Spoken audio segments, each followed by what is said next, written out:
It's the Andrew Christopher Show. With Andrew Christopher, your host. What's up? It's the Andrew Christopher Show. Oh, here we go, you guys. Decade 2 Really, we call it the AC Show. of my life. We're going to get into Yeah, here. we really call it the AC Show.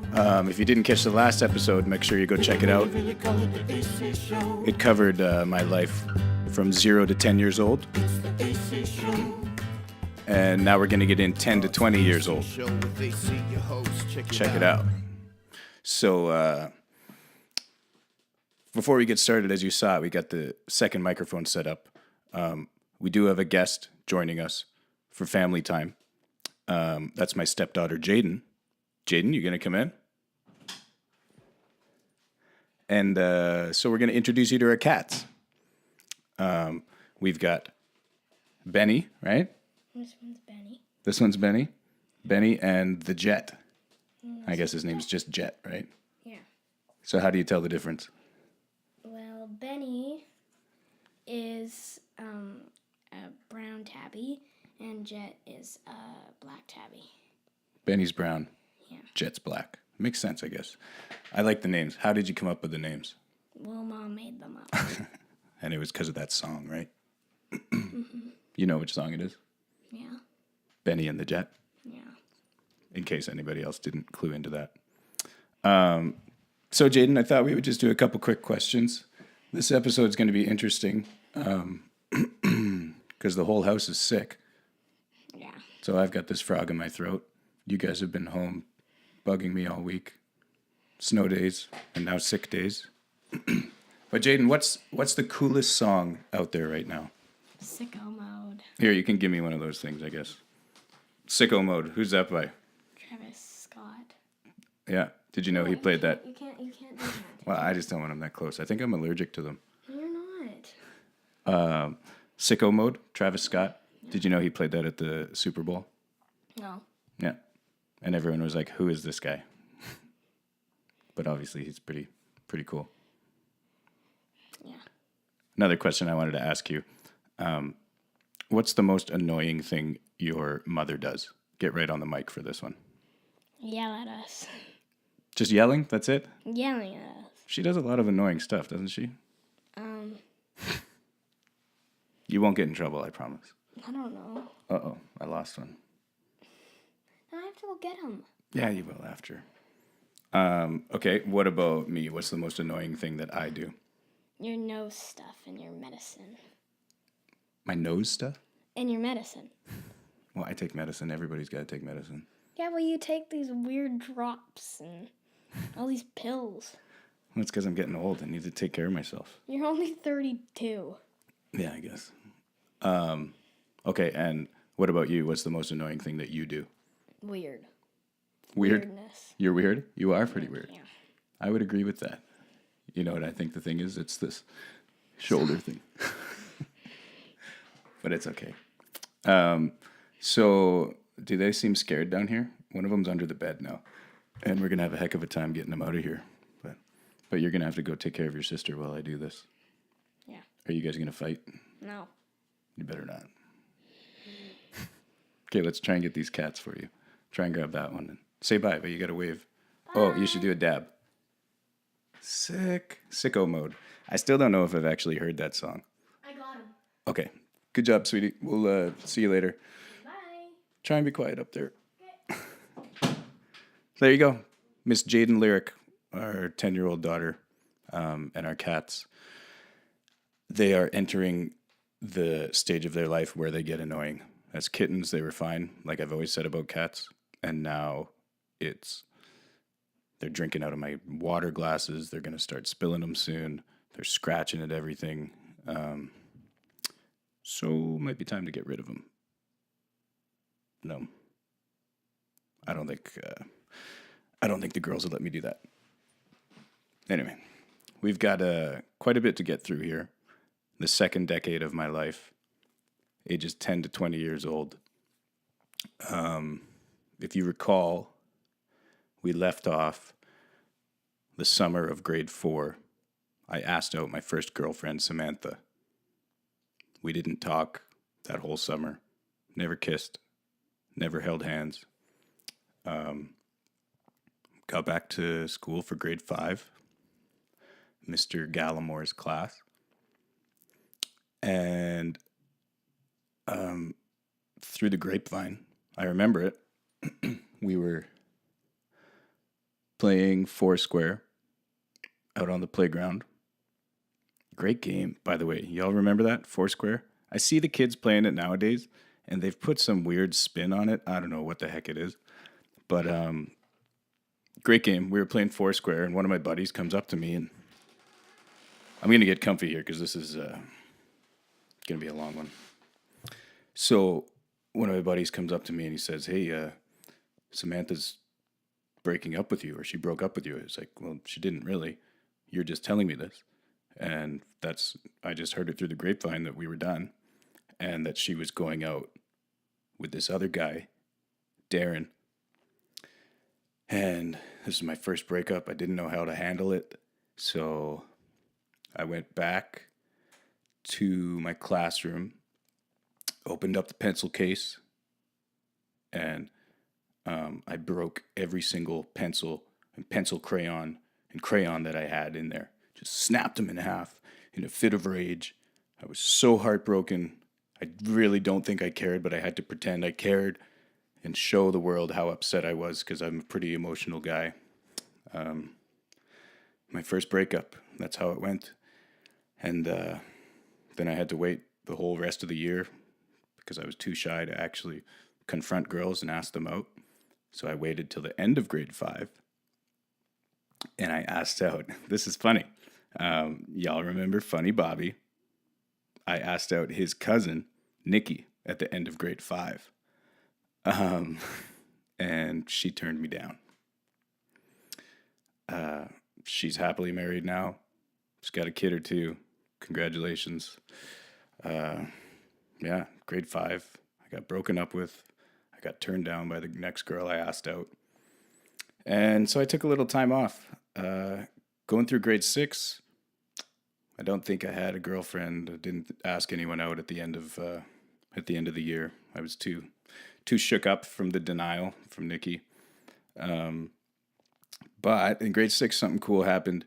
I looked it up around 99 when Wayne Gretzky retired from the NHL. And I was obviously, like I said, a huge hockey fan. I was playing a lot of hockey.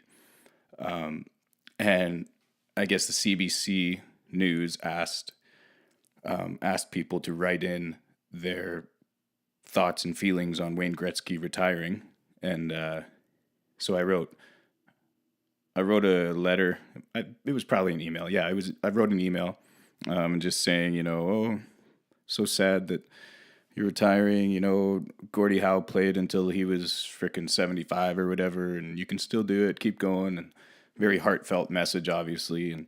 And they read it on national news. They said, and little Andrew Putt from Agassiz, BC, had this to say about Wayne Gretzky, and they read the whole thing on air. So that was kind of cool. Little 5 seconds of fame or whatever you want to call it. In grade 6.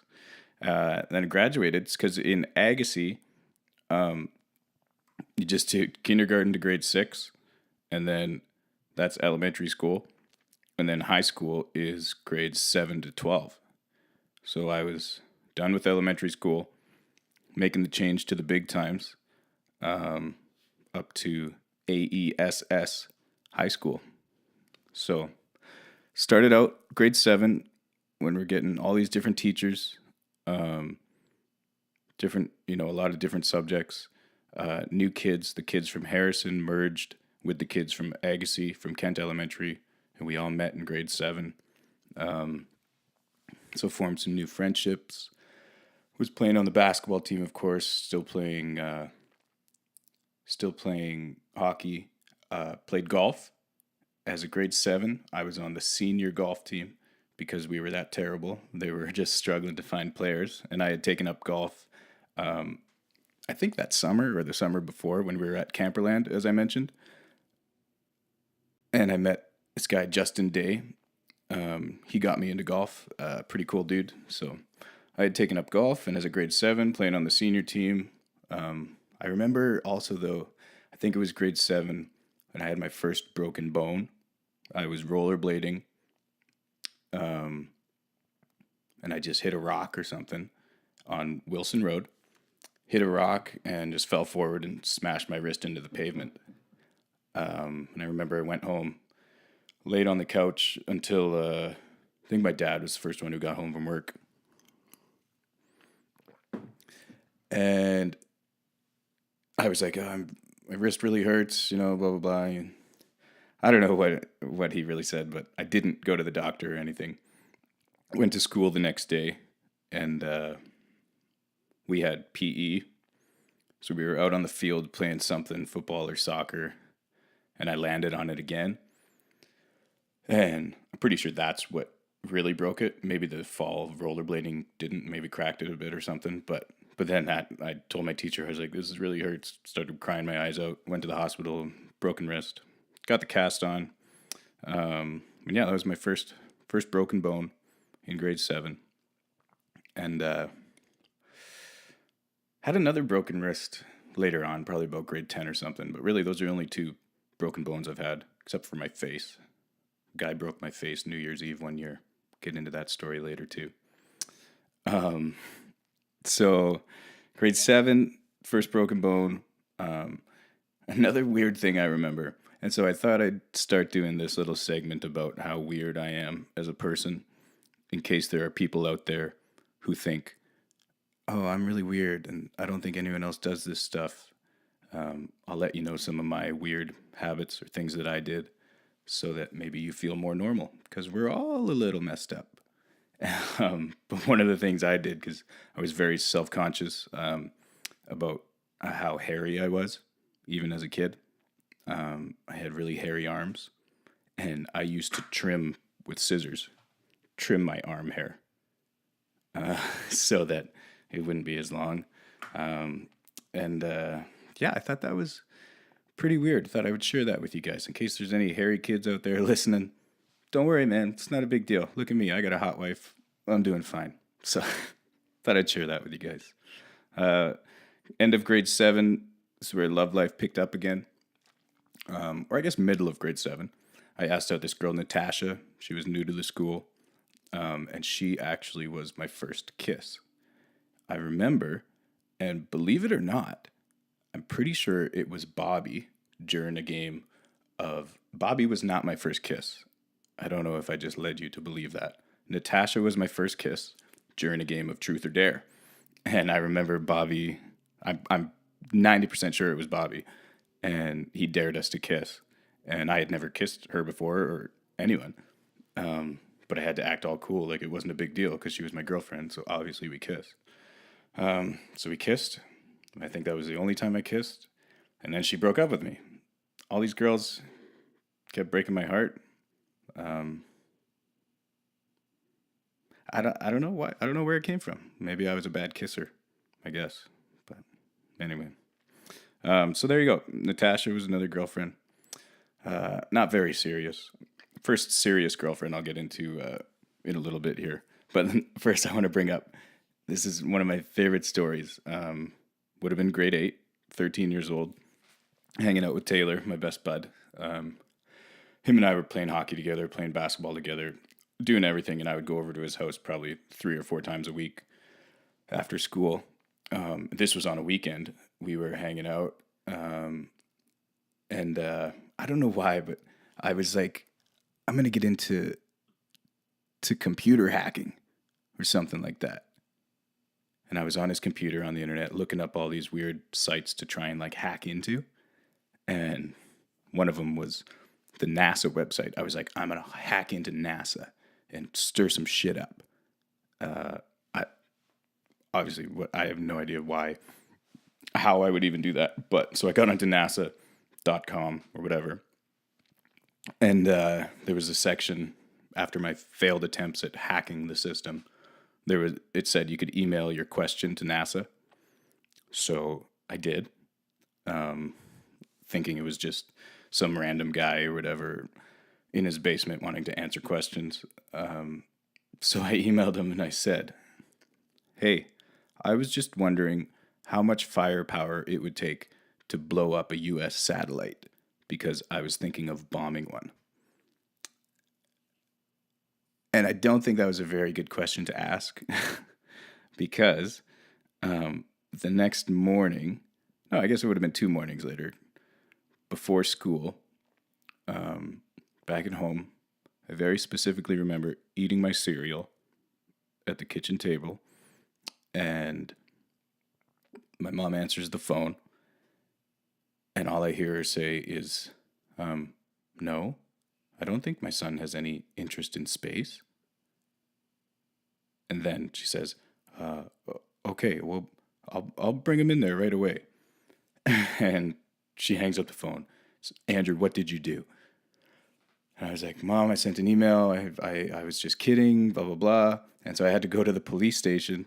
They wanted to bring me in for questioning to see if I was a threat. So I went in there, talked to the guy, and obviously they knew I was just some dumb kid.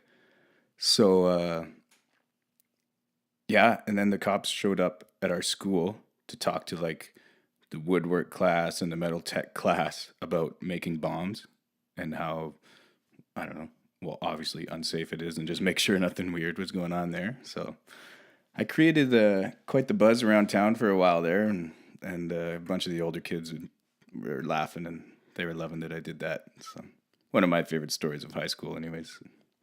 On a bit more serious side, I guess, around that same time is when my parents were going through a separation. My dad was like living in Vancouver, working out there.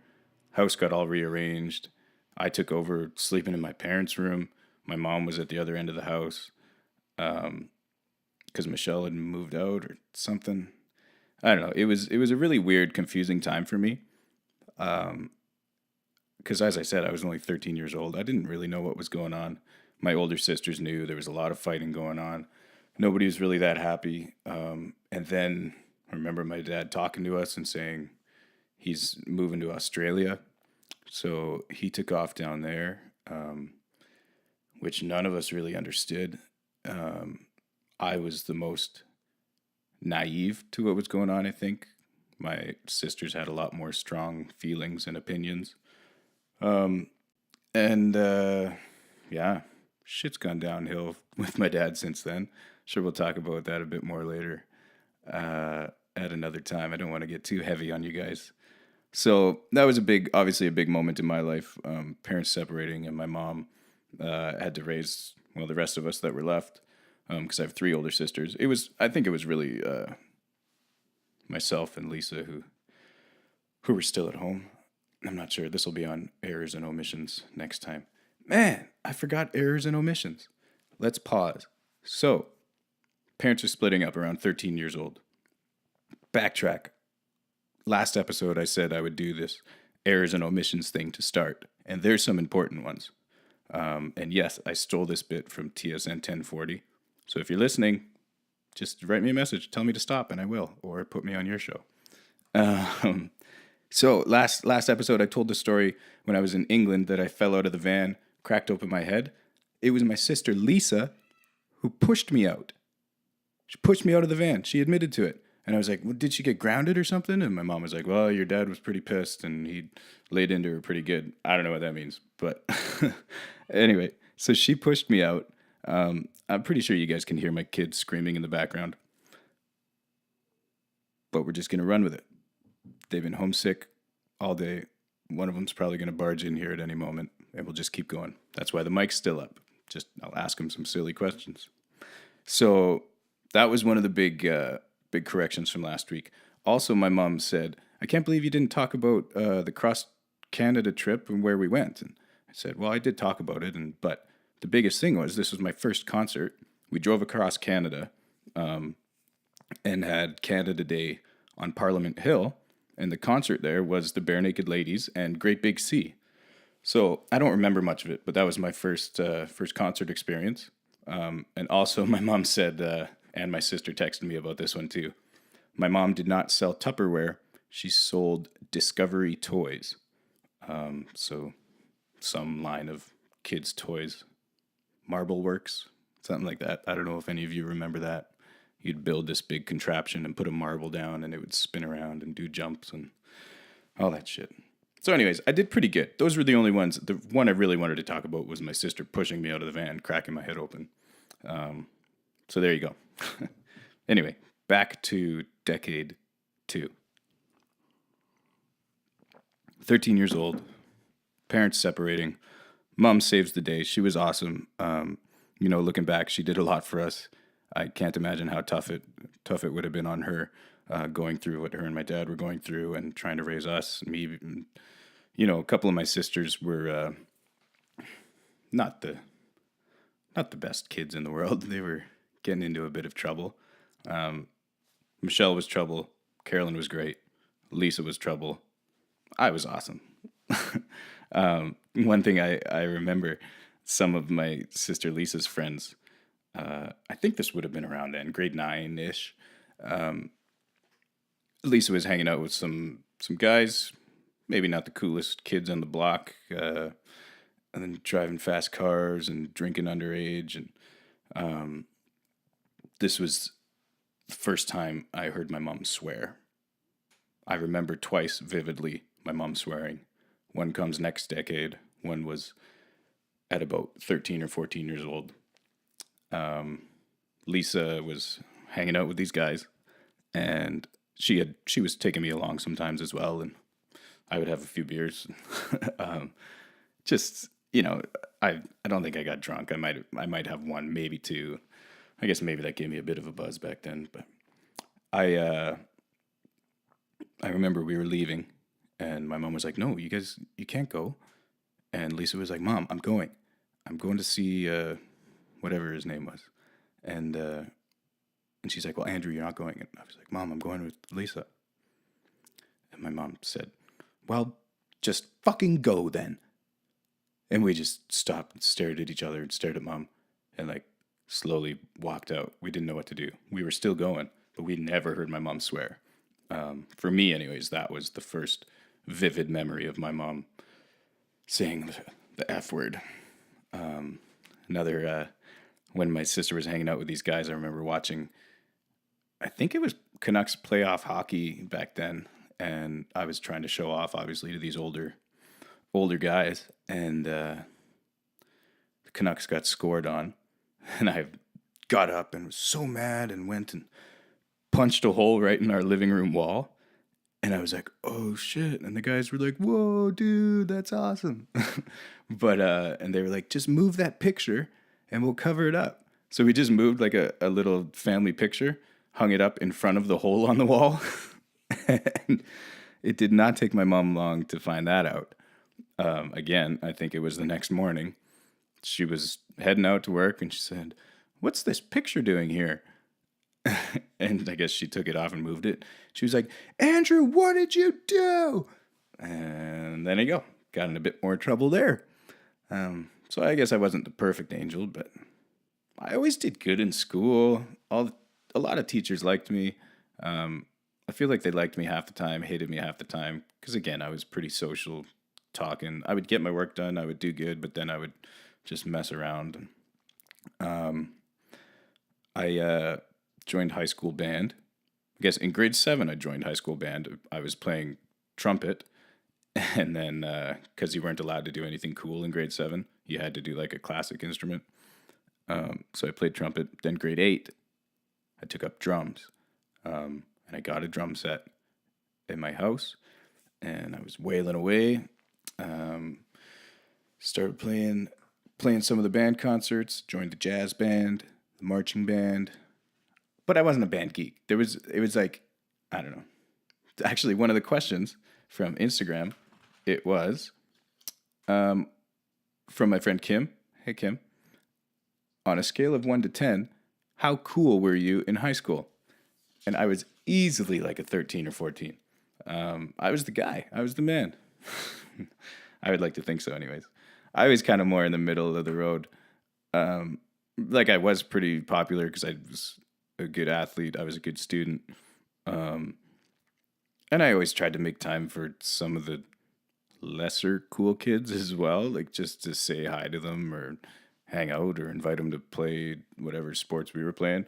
I tried to do that because, I mean, I've always had kind of a soft heart that way, and I like to think I still do. So I was pretty cool. Scale of 1 to 10, I guess I would probably honestly say 9.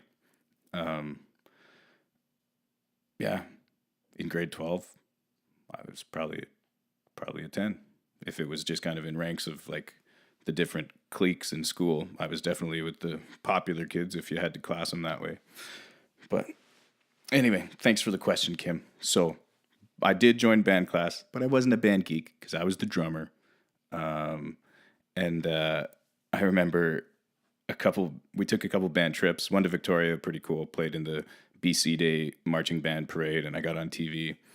And then another one, I think we were going to Edmonton, and me and some of my best buddies, Taylor Roth, Travis Gingrich, Ryan Stigvillis, we were sleeping in a high school, like halfway there or halfway home. And so they had the guys sleeping in the cafeteria. No, the guys were sleeping in the gymnasium. The girls were sleeping in the cafeteria. This would have been grade 10. Yeah, 10, 11. And so we snuck out. Everyone was supposed to be sleeping. Snuck out from the gym, and we made our way around the school, all stealth-like. Snuck into where the girls were sleeping, and started stealing like their bags and their purses and stuff, and brought them back to the gymnasium. I was pretty proud of that, anyways, and got in a bit of trouble from Mr. Gertzen, the band teacher, but it was all in good fun. We were just messing around being kids, right? So there you go. Band geek. I started singing as well. As I mentioned last episode, I started singing in like choir and stuff. And then in the jazz band, maybe it wasn't really a jazz band. I don't know what he called it. But we would do like pretty popular tunes, and I would be drumming and singing, which Dylan will tell you is pretty tough. Not that easy, but I did pretty well at it. Did a few concerts through the band concerts at the school, and was drumming and singing a few songs at the same time.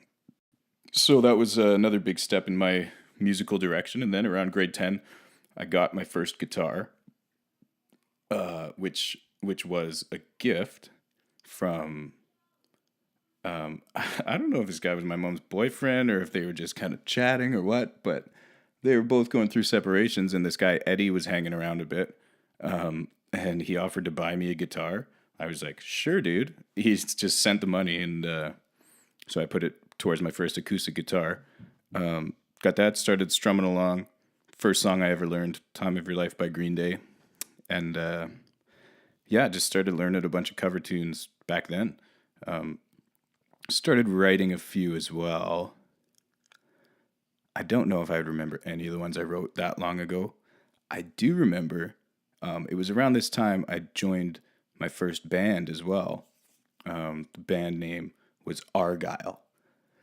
And he was a guy I had known for a while, kind of looked up to. He was, to me, I thought he was pretty cool. His name was James, and he had a couple guys he was jamming with. They were looking for a singer. Guitar players, Chris Petrovics, who was my godparents' son, so my godbrother. Is that a thing? I don't know. He was one of the guitar players. Andre was another guitar player, and then Curtis Crichton was playing bass. So we were jamming. They had written some pretty cool tunes. We did a show at the library in Agassiz. Did a couple shows in Chilliwack, just at like random halls with other indie bands. It was decent. Actually, I remember we did one show out in, I think it was called Stardust, the like roller skating rink in Surrey or somewhere out that way. We did one show there, and I don't know if you guys ever heard those tunes. We did put out a little CD, and I'm gonna play a couple for you right now. I think I can do this. The headphones might make it a bit different, but let's see. Give me some slack here. There we go. So the first tune here, called "Getaway Driver." I think this was one of our best ones.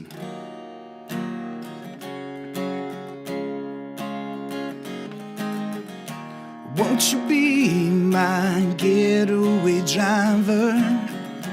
Get away with the perfect crimes. They'll write books about us later. All you have to do is drive. Getaway Driver, written by Mr. James Kipp, James Fortin, whatever you want to name. I do have permission to share this YouTube, so don't even think about taking them down. Next one is a beautiful love tune.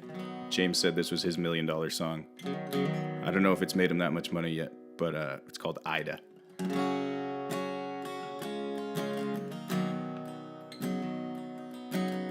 Slip away in the middle of the night.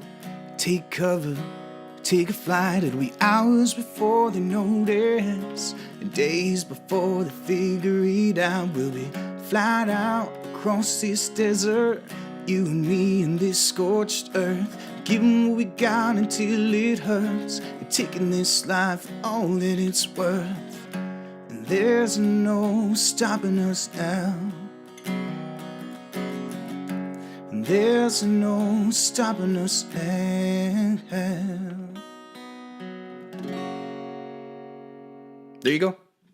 A couple hits by my first band, Argyle. We had some fun. But then actually, like, real band drama happened. And Andre and Chris got, like, at one of our... We were literally in this, like, old school garage with the door open. And they got into a little tussle, pushing each other. Some punches were thrown, and that was it. The band was over. So, yeah, my first band experience. I mean, it went on at least a year anyways. We were together, or maybe even 2. So yeah, that took me into grade 12 anyways with those guys. That was cool. But back up to about grade 10, I guess big news, my first serious girlfriend. This was, as I refer to her now, the original Chelsea. We'll get into the sequel in the next decade. But the original Chelsea, we started dating, I think it was grade 10, and first serious girlfriend. Yeah, it was going great. We really enjoyed...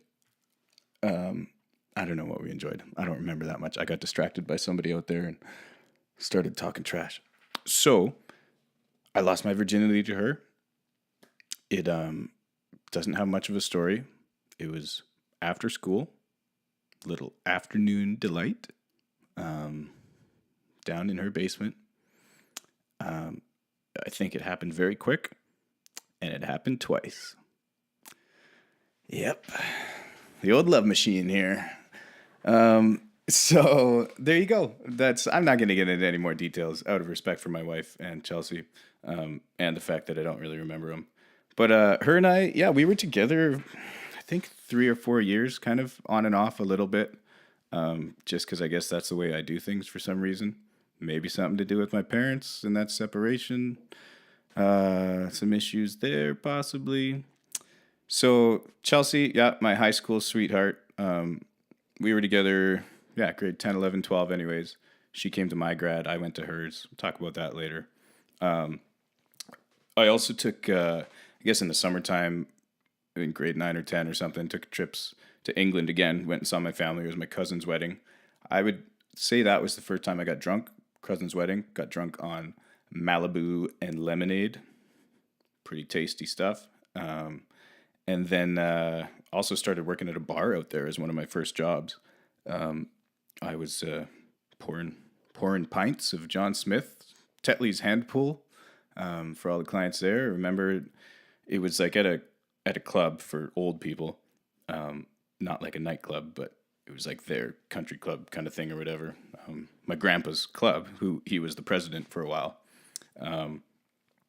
Anyway, so I would see all the regulars in there, and they would come and play bingo on a Thursday night or whatever it was. Everyone was in there. I feel like they actually did bingo probably like 3 or 4 nights a week because it was just the thing to do.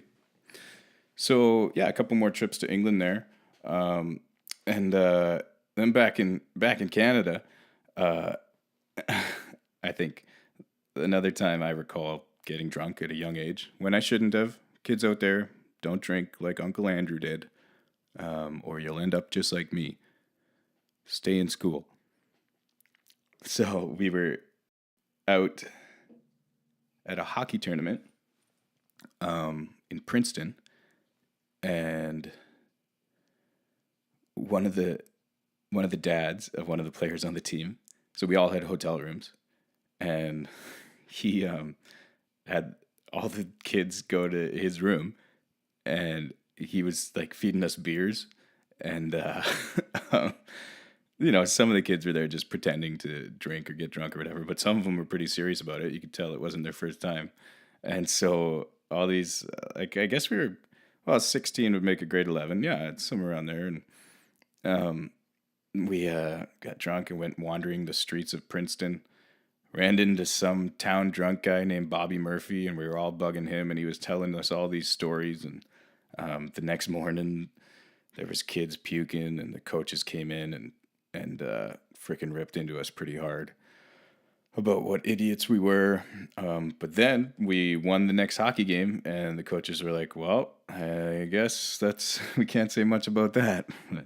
So those are kind of my two first recollections of having a few too many pops. I wasn't throwing up. I've never been a big morning getting sick guy after drinking. I'm pretty lucky that way anyways. But yeah, and that was awesome. I remember that tournament. It was a good time. We didn't end up winning it, but we did well for the guys we had. So there you go. Moving on, grade 11, let's say we're at now. Got in my first fight. Grade 11, I got some things down here, bit of a badass I was turning into, rebelling, again, maybe because of all the stuff going on at home.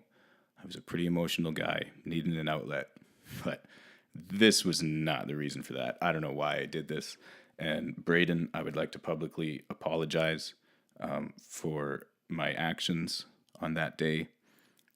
We were at a volleyball game. My buddies were playing. I was just kind of managing the team because I was playing football that year, actually. The first and only year I played football, I was backup quarterback, and we went to the provincial finals. Played at BC Place. Right on. And lost. So I was managing, just like sitting there. I just wanted to be along for the ride with the volleyball team. And it was a home game in Agassiz. My girlfriend at the time, Chelsea, the original, was up in the stands with one of her good friends, and I knew they were friends, Braden. And they were just talking. They were sitting beside each other just talking. And my buddy Graham was like, "Dude, it looks like Braden's hitting on your girlfriend." And I was like, "Whatever, man." And he kept bugging me about it, and he was like, "Dude, you should do something about it." So really, this is Graham's fault. He was egging me on. I didn't want to do it, and then so I was thinking about it the whole time. Chelsea and I started walking home after the game. And I saw Braden and his buddies hanging out at the tennis courts outside the school. So we started walking home, and it was still going through my head. I was like, "Fuck, should I do something? Should I do something?" And I was like, "Chelsea, hey, just wait right here. I'll be right back." And I remember just went up to him, gave him a shove in the chest. "So are you hitting on my girlfriend?" Like, oh, I was such an idiot. "You hitting on my girlfriend?" And he was like, "What? No, Andrew, I'm not." Punched him in the stomach. He doubles over in pain. And then I punch him in the face. And I'm like, "Don't hit on my girlfriend," and walk away. I do feel pretty bad about it. I don't know what I was trying to prove, but sorry, bud. If you ever see this, I'm sorry. I owe you one. You come punch me in the face next time you see me. I deserve it. Another grade 11 rebellious moment was on our, I don't know what we called it. It was just like a field trip. You got to choose where you went. Some kids went like skiing in Hemlock. So I couldn't do that because I think we had a game or something that day, so I couldn't be away as late as the ski bus was going. So we ended up going to Hope, me and some friends, like all the basketball guys, I would assume. And went to Hope. We were going ice skating and bowling. And somehow we caught wind that the Hope High School was doing their day out thing as well. and they were at the curling club. So we were just walking around because we had a bit of a break, I think, between skating and bowling. And so me and my buddies were walking around, and we were like, "Hey, we should go say hi to the Hope kids," because there were some we knew from basketball and stuff. A couple girls, I think, that some of the guys were hanging out with, and so we went in there. Kind of knocked on the windows and we're saying hi, and one of the teachers came out and got all mad at us, and he was like, get out of here, this is for us only. And so we left, and then one of my buddies, I was always the guy people would say, "Hey, you should do this," and I would do it just so my friends could enjoy it, so I could be the center of attention, whatever the reason it was. So they were like, "Andrew, you should go steal that box of donuts from inside there." And I was like, "That's a great idea. I should totally do that." So keep in mind, this was the start of my modeling career. I had just got my hair done into cornrows. I also had that second broken wrist from playing hockey. So I had a broken wrist cast on my arm. I had cornrows and threw my hood on, went into the curling rink, grabbed the box of donuts, and we just frickin' booked it out of there. And ran into the forest somewhere and had a donut or two, and then dropped the evidence and went back bowling, I guess. But so we thought we got away with it scot-free. How could they know who we were? They didn't know our names or anything. But of course they found it out pretty easily. I think one of the kids there was like, "That was Andrew." And so they ratted us out. We got caught. I was the only one who got suspended. Everyone else just got like a firm talking to, and I got suspended for a day. So Mom was not too pleased about that one. But yeah, back to that. Like I said about center of attention, doing a lot of stupid shit. A couple other quick stories on that. I licked the band room floor from one end to the other. So we're talking like a good 30 feet here. And for $1, maybe $2. This is what I would do. They'd be like, "Andrew, will you do this for $1?" Heck yeah, I will. It was freaking disgusting. I remember just dust and like dirt and probably people spit all over my tongue. It was so gross. And another one I remember, we were in French class, and they had a saxophone reed, a wooden reed, and they were like, "Hey, Andrew, would you eat this for $1?" And I'm like, "Heck yeah, give me that thing." So I ate it. It was so hard because it was wood, and like the reeds are pretty thick at the beginning, and then they get skinny. I was chewing on that thing all class, but I got it in me, made my money, and probably went and bought a Sprite. That was my drink of choice because of Kobe Bryant. Segue into the next question I had on Instagram from my buddy Dylan, my Between Sets co-host. He asked, "Where did you get that sick Kobe Bryant jersey?" I probably wore it like 5 days a week back then. And I got it from Sport Check in the Cottonwood Mall in Chilliwack. So there you go, bud. I don't think they sell them anymore, but I'll post a picture right here or there. And if you're just listening, go to my YouTube. So there you go. Thanks for your question, Dylan. Like I said, center of attention, did a lot of gross things to make money and just to make people happy. That's what I do. People pleaser. So that's kind of grade 11. I think I was going to mention some of my first jobs. I know in order which way I did them. Don't know exactly when they were. First jobs, dishwasher at Silvano's. Great restaurant in Agassiz. Used to be a great restaurant. Changed owners. I picked corn for a summer, getting up at like 5 a.m, going and picking corn for Ian Sparks in the corn barns. And then I worked, as I said, at the pub in England, did that. And then my first kind of long-term job, I was at the Harrison Hot Springs Resort and Spa, parking cars and bringing bags up to the room. That job was freaking sweet. Made killer tips. Funny, I guess I'm going to out some people here. No, I won't mention any names, but one of the things that we would do as bellmen, the first guy who was on had to be there at like 7 in the morning. And then the next guy would come in at like 9. So we would all be out together. We were all pretty young crew, partying or whatever the night before. So the 7 a.m. guy had to get in there and open everything up. But then when the 9 a.m. guy came, they would let the 7 a.m. guy go into the room where we kept all the luggage carts. And we would like lay down across these luggage carts and take a nap and get a bit of shut eye before the checkout rush at 11. So yeah, beating the system that way. Sorry if you guys want to get me in trouble. You can't because I don't work there anymore. But yeah, so that was probably my favorite job, first time job anyways. It was a lot of fun just hanging out, watching all the girls walk by, fancy cars and good tips. Like I said, saved up some money, bought my first car, 1996 Honda Civic hatchback. I got the thing all done up. I got the exhaust done, got a cold air intake. Still don't know what it means or anything. Got a pretty good stereo system in it. And then it got stolen. Or did it? Yeah, that one got stolen from when I was at work at the Harrison. I guess that's a bit of karma. I was probably sleeping in the cart room and somebody stole my vehicle at like 7 a.m. I was the first one in there. Yeah. Frick, that sucked.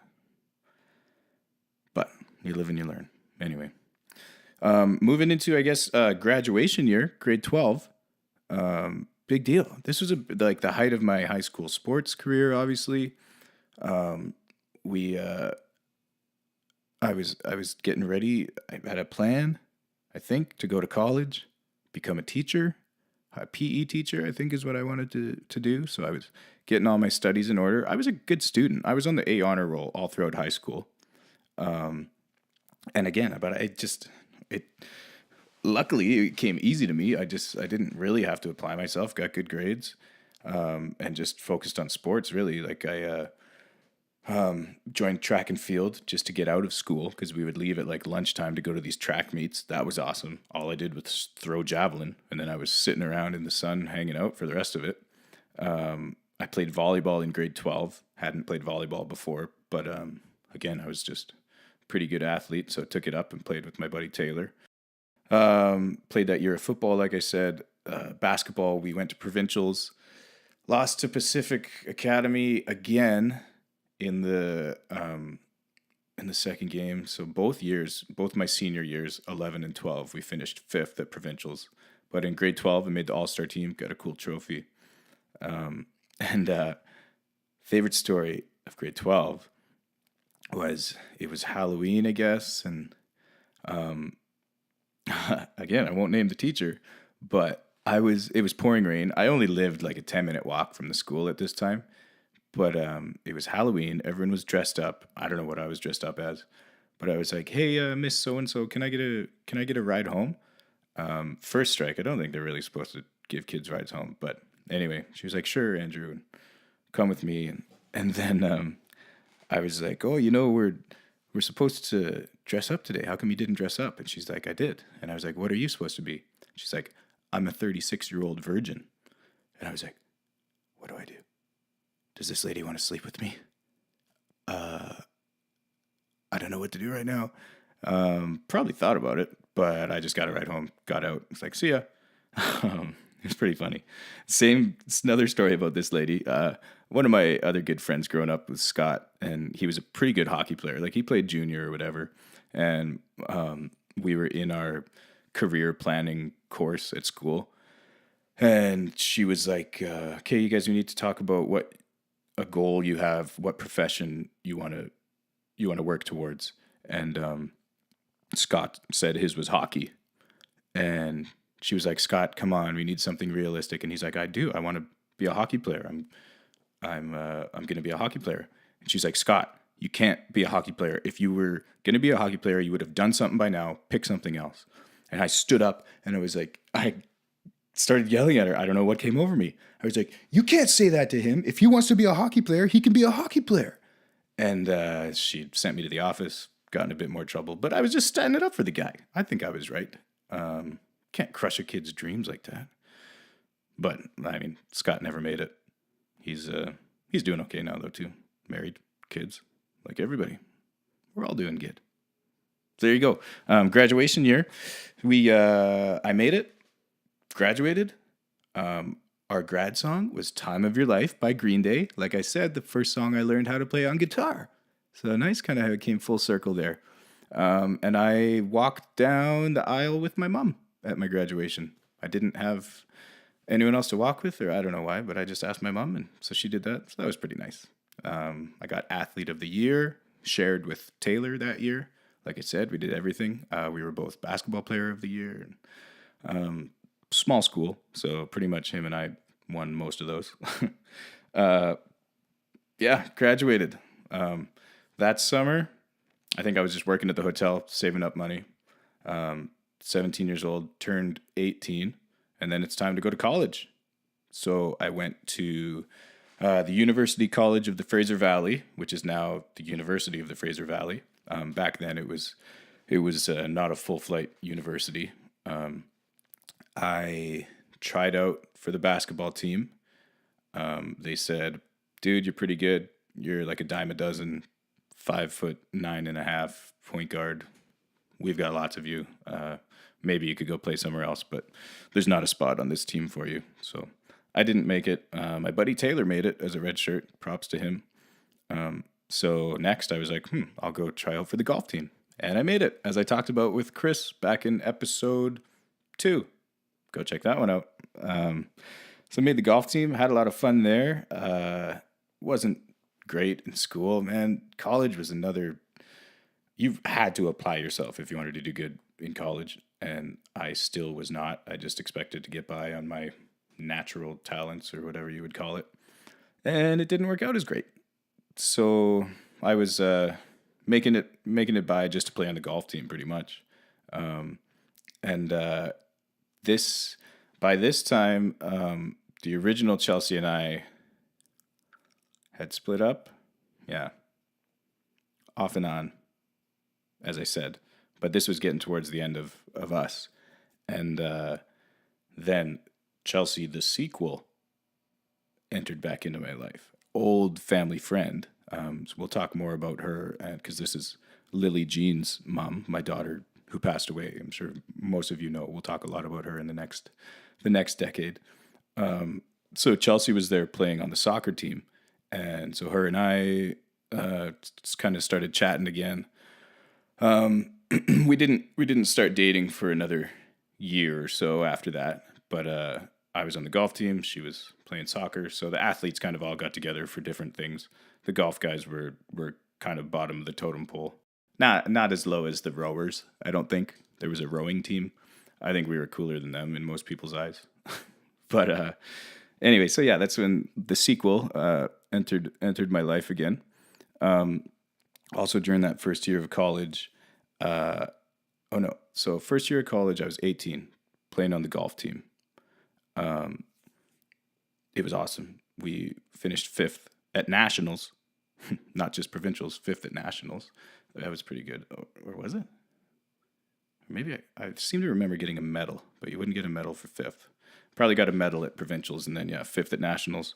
Not bad. Took a trip to Vegas, as I talked about with Chris as well. If you want more on my illustrious golf career, just check out episode 2 anyways. So then that summer again, I think I just worked. Came back for another year of college. Did not make the golf team. Back up a little bit here. That summer was my 19th birthday. That's what I missed. See, I'm trying to get through this, but yeah, got it there. 19th birthday with my alcoholic sister, Michelle. So in hindsight, maybe I shouldn't have gone out with her. We're going to have her on the podcast. My sister, Michelle, one of the strongest, most incredible people I know, who's beaten her addictions or is beating them as we speak. She's been clean and sober for 5-ish years now. But back then it was not a pretty sight. She took me out for my 19th birthday. I remember starting on my own in Agassiz, It was 11 a.m. The liquor stores opened up. I went and bought my first case of beer legally, 12-pack of Pilsner, and I had one with my bowl of cereal, which was always my breakfast of choice. Pretty much lived on cereal back then. So, 19th birthday, did that. Ended up at major leagues. Only kind of real memory I have were 2 shots I did were the Rocky Mountain Bear Fucker and 649 or something, which is just like the 6th bottle, the 9th bottle, and the 4th bottle, something like that. So yeah, Michelle did a good job, getting me drunk, had a good time.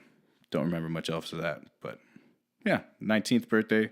So I probably partied pretty hard through that summer, as long as working at the hotel, I'm pretty sure. Also, just before that, actually, it was in my first year of college. I'm sorry, babe. She hates when I bounce around. You're going too back and forth, but this is stressful here, okay? So, first year at college, I remember in my second Honda Civic, racing home to go watch the Canucks play against Detroit. I think it was their season opener. It was really rainy. I was on the S curves between Chilliwack and Agassiz.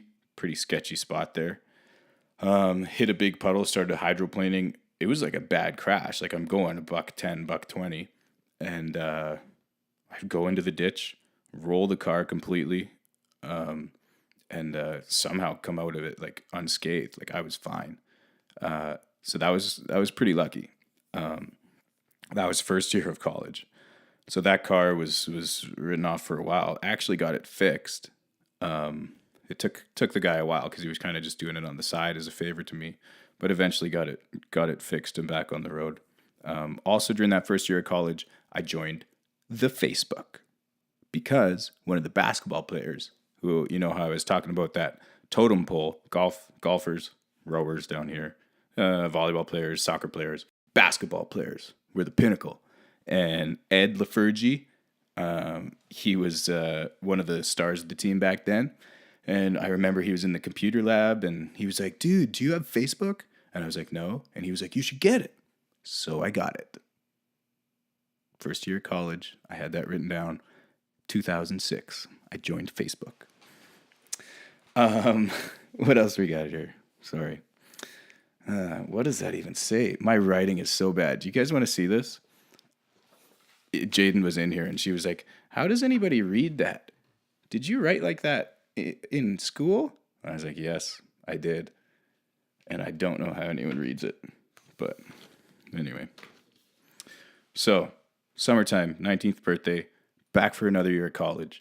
Tried out for the golf team, and Chris had to cut me. So I did not play golf. I played hockey. They had started up a hockey club. That was a lot of fun. Like a club team. So it wasn't an actual university team, but it was a club team. And that was a good time. Loved the hockey. Then another big car crash because I didn't learn my lesson. This time it was even worse. And I was even more stupid because I had been drinking. Me and my buddy Sipple were out at a volleyball. Adam Sipple, who I talked about owning Innovative Fitness in Langley, he played on the university volleyball team. And we were at a volleyball party and again, in this Civic that had just gotten fixed up from my other crash. And we were ripping home down the back roads in Langley, and somewhere around Glover Road came to an end. And Sipple just yelled, stop sign. And I hammered on the brakes, pulled the e-brake, but we freaking hit the cement barricade doing probably like 70 or 80 head on. Again, luckily, both of us got out of it. Not a scratch on us. And so I think I've learned my lesson. But, man, yeah, that was a bad one. We somehow got out of it. I just got a ticket for reckless driving or whatever. Got the cabbie to drive us home. And we didn't have any money for the cab driver. So we just frickin' took off running. Man, we were assholes. And then I remember getting back to his apartment and I just sat there stuffing my face with pizza pops because I was so worried about what was going to happen. Adam Sipple and Taylor had this cool place like right by the college. I would crash there a lot of the time and just kind of buy him groceries or beer. We had some good times at that place though. One of funnest things we did was we would play hide and go seek in our cars around the town of Abbotsford. We would just drive somewhere, park, and then we would text the other guys clues. So there was 2 cars out there. We would text them clues, and they had to come find us. Maybe it doesn't sound as fun as it was, but we had a good time. Again, probably having a few beers. Not the drivers, though, because we learned our lesson. So anyway, second year of college, again, not doing great. Ended up, like, I would start signing up for 4 classes. I would end up dropping out of 2 of them. I just couldn't figure it out. So that summer, I took a trip with my sister, the summer of '07. I went with my sister Carolyn, who had been to Romania a couple times, working at orphanages over there or working at summer camps. She had a big heart just for going and helping out the kids over there, especially the disabled youth who were really put in a bad spot by their government over there. They didn't have much funding to help them get the resources they needed. So she was big into helping that community, and she thought it would be good for me to come along. So I went to Romania for a full summer and worked at this camp. It was awesome. Met a lot of really cool people. It was tough with the language barrier, but I picked up a bit of Romanian. Some of them spoke English, and otherwise it was just a lot of this, like go there, or do this, or do you want to eat? I don't know what the hell I'm talking about. After Romania, on my way back home to Canada, I kind of stopped in England to see some of my family. And that's where I first started busking. So I had my guitar with me. I had learned Wonderwall, Time of Your Life, and 3 a.m., I think. And so I would just play those 3 songs over and over and over. I think I was a bit better than that. I probably had 15 or 20 tunes. But I went out onto the streets of England, and I was like, wow, I'm actually making some money. This is kind of cool. So I did that for a good 3 or 4 weeks anyways before heading back to Canada. Went back to Canada. At that time, it would have been September-ish. I got a job putting siding on houses, and it was raining a lot, and it was getting cold. This was my first kind of like 9-to-5 job. I'm not a big manual labor guy, as I'm sure a lot of you know. But so I put my time in there, saved up a bit of money, and then I was like, peace out, I'm going to Australia. Where, as I said, my dad was. We had kind of started mending fences by then. Again, I think because I was a bit naive to everything that really happened and went on. But I was trying to also just forgive, give him another chance, get him back in my life a bit. So I went down to Australia and was busking, mostly around Melbourne where my dad was. Saved up money until I could go on little trips. I eventually went to New Zealand, where my dad's originally from, so I had some family out there. But I went to New Zealand with my guitar again, busking around, hitchhiked from the South Island with some guy. This is so weird. I just remembered this. He was dressed as Gandalf. So I was hitchhiking, trying to get to the North Island. You need to take a ferry. So on the South Island, just outside of Wellington, I guess. And this guy pulls over and it's like, yeah, need a ride? And he was dressed in like a wizard robe, this old like 60-year-old guy. I was like, okay, let's do it. And so he picked me up, gave me a ride to this ferry terminal. We didn't get there in time, so we had to stay at a hostel that night. But I was so broke, I couldn't afford to pay for the hostel. So I slept in like the common room. I pretended like I was going to check in and just went and sat down and watched TV. It was like 2 a.m. and they would come in and I was sleeping in there. And they were like, oh, you got to go to your room. And I was like, oh, I'm just watching TV. And I would wake up and pretend to watch TV and caught the ferry the next day. Then got to the North Island of New Zealand, and I was busking, and I met a girl named Serena, my next serious relationship. She was a bit older.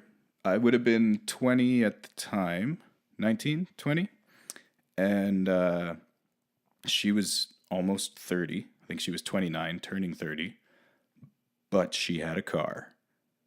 And I was like, okay, we're going to do this. I was making my way north to Auckland because I had some family up there, and then that's where I was going to fly back to Australia.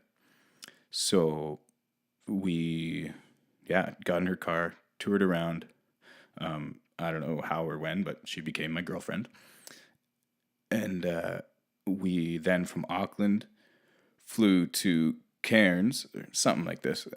And, or maybe we went our separate ways and then met up in Cairns after I saved up some money.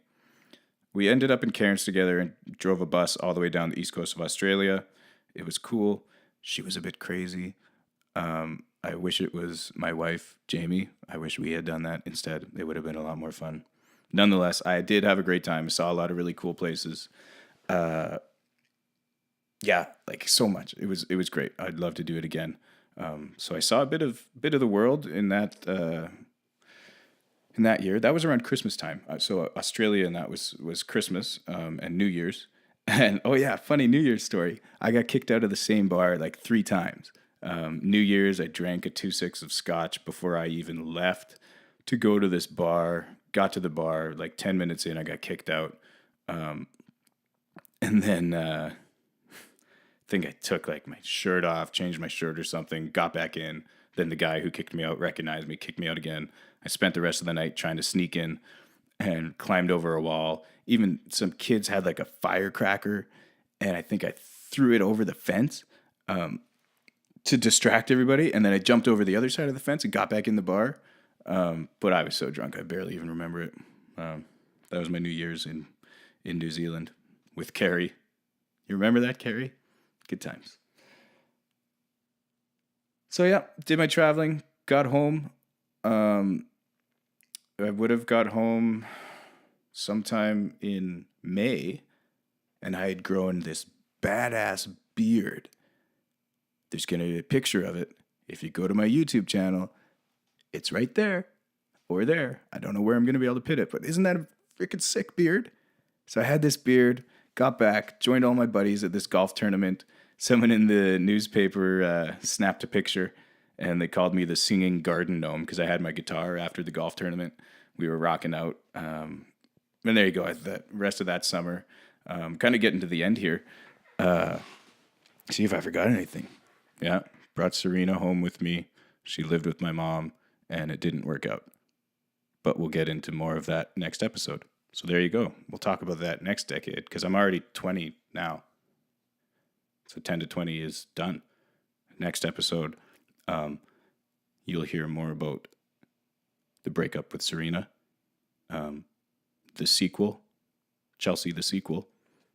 Obviously, you'll hear about Lily Jean. You'll hear about my amazing wife, Jamie, and my whole new family.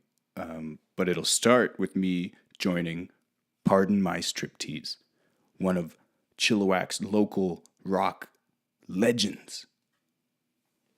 I'm stoked to tell you guys about that. So stay tuned, subscribe. If you have any questions, send them my way. Share this video. Thank you so much for checking it out. Thank you to my future sponsors. If you want to get in on that, just send me a message. And I hope you guys have enjoyed this. I'm having kind of a good time. It's tougher than you think to talk this long about yourself and get the timelines all matched up. But nonetheless, if you're enjoying it, I'll keep doing it. I'm going to leave you with another Parliament of Owls tune. That's my original group. If you dig it, you can check it out. Spotify or iTunes, all that good stuff. So until next time, enjoy what you're doing and enjoy it hard. From my point of view. Peace out. Whew. No sugar, no spice, not everything's nice, and that's the truth. You're gonna lose, you're gonna laugh, Lord knows I have. And in the aftermath, you may find there's nothing left. I can rely on, I can get high on this beach. I can dive in the water, get dried by the sun on this beach. survive on nothing but my ties this whole week. And I could not care less if I ever get off of this beat.